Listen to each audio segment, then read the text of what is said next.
Do i tak pewnie długiej listy książek, które zamierzacie przeczytać w tym roku, proponuję dopisać jeszcze jedną. Unfinished Business, Women, Men, Work, Family, Anne-Marie Slaughter. Niestety nie ma jej jeszcze w polskim przekładzie. W Stanach Zjednoczonych ukazała się jesienią ubiegłego roku i spowodowała tam spore zamieszanie. W Polsce, mam nadzieję, ukaże się w tłumaczeniu już niebawem. Można jednak już teraz kupić e-booka i przeczytać ją w oryginale. Zachęcam, bo nie tylko jest napisana przyjemną, potoczystą angielszczyzną, ale przede wszystkim to jest książka rewolucyjna, jeśli chodzi o nasze postrzeganie, nasze rozumienie tego, jak wygląda, jak powinno wyglądać łączenie pracy zawodowej z życiem rodzinnym, z rodzicielstwem przede wszystkim.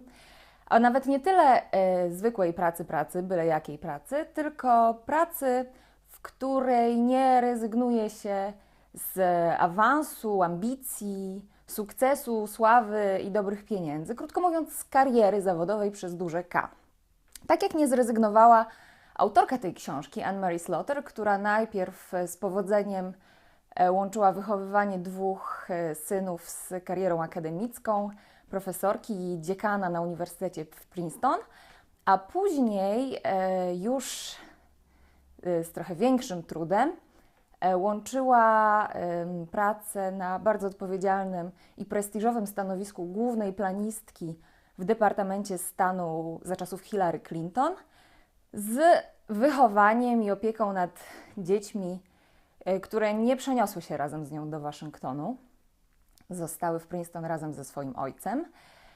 Anne-Marie Slaughter po 2 latach takiej intensywnej pracy dla rządu, dającej jej, co podkreśla, wiele satysfakcji, postanowiła jednak z niej zrezygnować, nie przedłużać swojego kontraktu i wrócić do Princeton po to, by być bliżej ze swoimi synami i mężem. Ograniczyła obowiązki zawodowe, nie zrezygnowała z nich całkowicie, a mimo to spotkała się z sporą dozą niezrozumienia czy wręcz krytyki ze strony swoich przyjaciół i otoczenia. To, co zrobiła, było dziwne i nieoczywiste dla ambitnej, świetnie wykształconej, zadeklarowanej feministki, ale też to doświadczenie skłoniło ją do przemyślenia tego, jak my współcześnie w ogóle rozumiemy równość kobiet i mężczyzn na rynku pracy i partnerski podział obowiązków rodzicielskich, opiekuńczych w domu. Wnioski, do których Anne-Marie Slaughter doszła, bazując na swoich doświadczeniach i doświadczeniach swoich znajomych, którzy osiągnęli zawodowo nierzadko ogromny sukces, a przy okazji nie zrujnowali swojego życia rodzinnego.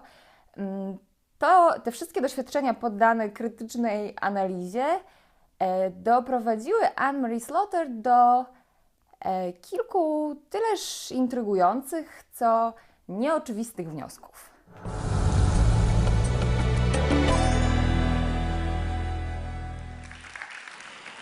Increasingly in developed countries, women are socialized to believe that our place is no longer only in the home. But men are actually still where they always were. Men are still socialized to believe that they have to be breadwinners, that to derive their self-worth from how high they can climb over other men on a career ladder. The feminist revolution still has a long way to go. It's certainly not complete. But 60 years after The Feminine Mystique was published, many women actually have more choices than men do. We can decide to be a breadwinner, a caregiver, or any combination of the two. When a man, on the other hand, decides to be a caregiver, he puts his manhood on the line. Woman can drop out of the workforce and still be an attractive partner. For a man, that's a risky proposition. So as parents and partners, we should be socializing our sons and our husbands to be whatever they want to be, either caregivers or breadwinners. We should be socializing them to make caregiving cool for guys. Anne-Marie Slaughter ma to szczęście, że jej mężem i ojcem jej dzieci jest światowej sławy politolog Andrew Moravczyk, który już dawno temu odkrył, że bycie tatą i opieka nad dziećmi może być cool, dzięki czemu ona mogła realizować się zawodowo w Waszyngtonie, podczas gdy on gładko wszedł w rolę, jak oni to nazywają, rodzica wiodącego, lead parent. Dziś synowie tej pary są już prawie dorośli. Anne-Marie Slaughter napisała znakomitą książkę o rodzicielstwie i pracy w XXI wieku, a Andrew Moravczyk bardzo ciekawy, poniekąd przełomowy artykuł w magazynie The Atlantic. Tekst był zatytułowany „Dlaczego przedkładam karierę mojej żony ponad moją własną?” i był takim ognistym manifestem zaangażowanego ojca, któremu niespecjalnie podobają się panujące poglądy i porządki, który życzy i sobie, i nam wszystkim, żeby one wkrótce uległy przemianie. Kiedy tylko dowiedziałam się, że Andrew Moravczyk będzie w Polsce, nie mogłam nie zapytać go o ten artykuł i o to, co w ogóle myśli o rodzicielstwie, ojcostwie, opiece i równości kobiet i mężczyzn w tym kontekście. At the end of life, we know that the top regret of most men is that they did not lead a caring and connected life they wanted, but rather the career-oriented life that was expected of them. I will not have that regret, you say. Mm-hmm. There are many reasons to choose this road. I think the road of more equal and balanced parenting is a road that's good for women, it's good for children, and it's good for men. And those things are all equal in principle, and every couple makes their own decisions about their priorities and in what way they're important for them at a particular point in time. And in fact, those different reasons and different priorities can change over the life of any given couple. So it's important for women because right now, and I quote statistics from the United States, I don't know what they are in Poland, women do as well or better than men in school. They do as well or better than men at the beginning of their career. And then at some point, they stop doing as well or better than men. And so when you look at their success at the top reaches of things like being business executives, being surgeons and things like that, a relatively small percentage of women reach that point. And the reason is overwhelmingly children. We know this because the effect of women not doing well is almost entirely due to women with children not doing well, not men. We know that in 50% of families, women do most of the child care, two career families. Women do most of the child care, and only 4% do men do most of the child care. So when you think about what can be done today to promote women in the workplace, we've gone as far as we can, at least in the United States, giving women equal opportunity, more opportunities in the workplace, getting rid of prejudice. Now what we need to do is eliminate what's still holding them back, which is the other responsibilities they still have, which are unfairly put on them. And that the is second shift. The second shift. They both have to do work and family. So that's why it's good for women.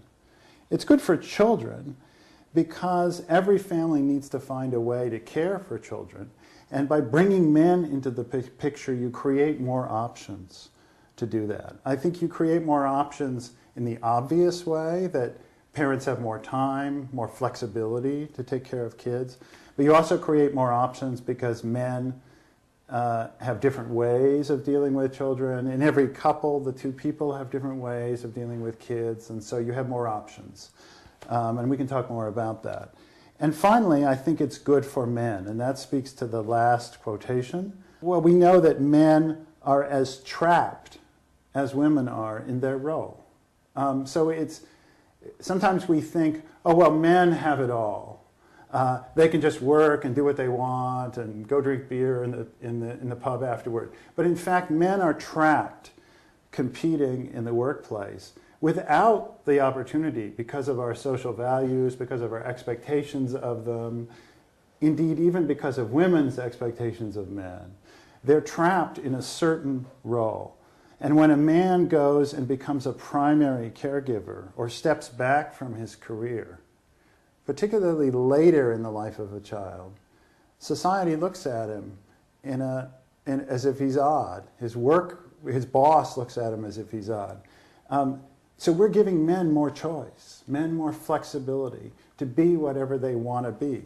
And that's where your final quotation comes in, because in fact, we only really know what we wanted in life at the end of life. And when men look back, in fact, the research shows clearly, they say to themselves, I was stuck too far over working, fulfilling the expectations somebody else had of me. Now when I look back, I realize the expectations I had for myself were much more that I'd be more caring. But you could never have those years back with your children, they're gone. So in that sense, I just hope I won't have that regret. At the end of the article, you actually listed the reasons, top 5 reasons to be a lead parent for fathers. You refer to the research that connects somehow such way of life closer to your family and to your children with the lifelong expectancy, and that it's probably also why women live longer. One of the most unhealthy things is constant stress imposed upon you by the choices of somebody else. It's not stress per se. Lots of people stress themselves doing things like, taking care of kids and playing tennis, but it's stress imposed by somebody else under conditions not of your own choosing, that both for humans and for animals creates a shorter lifespan. And we know from the research, as far as we can tell, that this is not good. So not only do you have a better life as a man, but you have a longer life, which is a good thing. But I think for a couple, it's not just the kind of abstract notion that I will be doing a good thing for the women's movement if I do this. You're doing a good thing for a couple. I mean, my wife is frankly more ambitious than I am. I mean, I'm a successful professional person. I'm a professor at a top university in the world. I really care about my work. But what my wife does is even more competitive, even more demanding, even more restrictive than what I do. I mean, she's headed large organizations. She worked for Hillary Clinton for 2 years in the State Department. And her job is much less flexible. At least at certain times it has been much less flexible. So as an academic, I have the luxury of having relatively flexible time, being able to put off projects for a year if I don't do them right now. But when Hillary Clinton says, I need a memo, she needs a memo now. And when she says, I'm going to China, you go to China now. So there are times, most of the time, when my wife is not home 5 nights a week for dinner. That's just the way it is, or not at all. And this makes her happy. And a couple where both people have managed their lives so they found a balance that makes them most happy is a couple that's happy. And it also makes the time we do spend together richer. So I think it's great. Plus she makes more money, and who doesn't like that? And what's very important that you said in the article, 50-50 division of the obligation is basically it's an illusion. This is what we imagined as an ideal way of sharing responsibility. If you're lucky, it works. But you need to be very, very lucky, because you need 2 people to have exactly the same career demands all the time. And that's just extremely unlikely to happen. The first thing you need to think is perhaps over a lifetime, the 2 people will have similar career demands, but spaced out at different times. So at one point, I will have a very intensive moment in my career, and then my wife will need to do more of the child care, and then at some point she'll have a very intense time, as when my wife went for 2 years to Washington and was basically almost never at home. and I had a very intense time. My wife refers to this as the metaphor of interval training, like when athletes train by doing very intensive training for a short period of time, then stop, and very intensive training, right? So you think about your career that way, and the other spouse filling in. So that's another way to think about 50-50, but over a very long period of time. But even more, in a lot of couples, one person will have a fundamentally more flexible career, as I do as an academic, or just will want to spend more time with the kids or something like that, and you will balance it out that way. And just as statistical probability, most of the time, both people will not have exactly the same probability.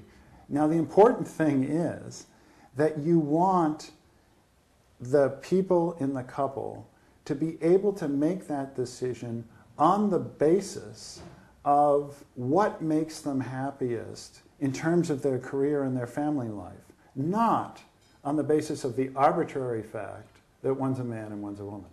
So now we make the decision 50% of the time the woman takes care of the kids more, and 4% of the time the man takes care of the kids more, even though at the start of their career the women are more competitive and more career driven at the start of their career. And that suggests that we're making that decision on the basis of some social prejudice that really doesn't have to do with how much they really intrinsically want to take care of kids or engage in their career. So really what this is about is increasing choice and opportunity for people to manage their family life in a way that makes them happy, as a couple and as individuals.